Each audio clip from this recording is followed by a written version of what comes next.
आमदारांची पेन्शन बंद करा, पॅथर नेते गायकवाड शिलरत्न यांची मागणी. आमदारांचा विषय असल्यामुळे प्रशासनाचे जाणीवपूर्वक उपोषणकर्त्यांकडे दुर्लक्ष. उपोषणाचा तिसरा दिवस. उपोषणकर्ते बरे वाईट झाल्यास सरकार जबाबदार. महाराष्ट्र राज्यातील माजी आमदारांना दिली जाणारी पेन्शन तात्काळ बंद करण्याची मागणी जोर धरू लागली आहे.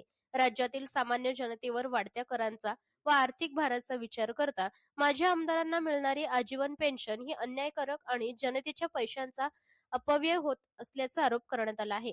उपोषणकर्ते संघटनेचे मराठवाडा अध्यक्ष श्रीयुत शिलरत्न नवनाथ गायकवाड आणि इतर यांनी राज्य सरकारला पाठवलेल्या निवेदनात म्हटले आहे, आमदार पेन्शन ही विशेषाधिकृत अन्यायकारक सुविधा. सामान्य नागरिकांना कोणतीही पेन्शन सुविधा नाही. 2005 नंतरच्या सरकारी कर्मचाऱ्यांना 30 ते 35 वर्षे सेवा करूनही पेन्शन बंद.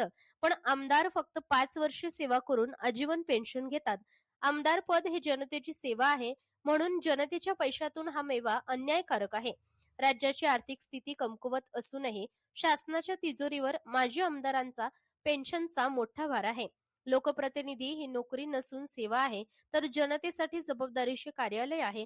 त्यामुळे आमदारांना पेन्शन देणे योग्य नाही.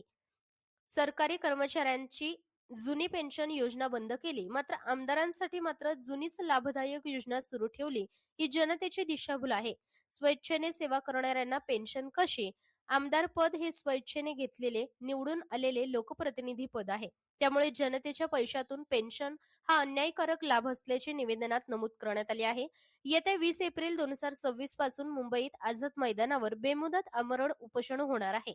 उपोषणकर्त्यांनी सरकारकडे मागणी केली आहे की माजी आमदारांची पेन्शन तात्काळ रद्द नसल्यास 20/4/2026 पासून मुंबई येथे आझाद मैदानावर मी व माझे सहकारी बेमुदत आमरण उपोषणास सुरू असून उपोषणकर्त्यांकडे प्रशासनाने जाणीवपूर्वक आमदारांचा विषय असल्याने दुर्लक्ष केले आहे. उपोषणाचा तिसरा दिवस असून उपोषणकर्त्यांचे बरे वाईट झाल्यास सरकार जबाबदार राहील, असा इशारा पॅथर संघटनेचे गायकवाड शिलरत्न नवनाथ यांनी माननीय मुख्यमंत्री, उपमुख्यमंत्री यांना दिला आहे. सरकारने याकडे गांभीर्याने लक्ष द्यावे अशी विनंतीही केली आहे. आविष्कार पोलीस मित्र व माहिती अधिकार आणि पत्रकार संरक्षण संघटनेच्या वतीने शिलरत्न गायकवाड यांच्या उपोषणाला जाहीर पाठिंबा दिला आहे. महाराष्ट्र लोकन्यूजसाठी उपसंपादक योगेश पाटील निकम.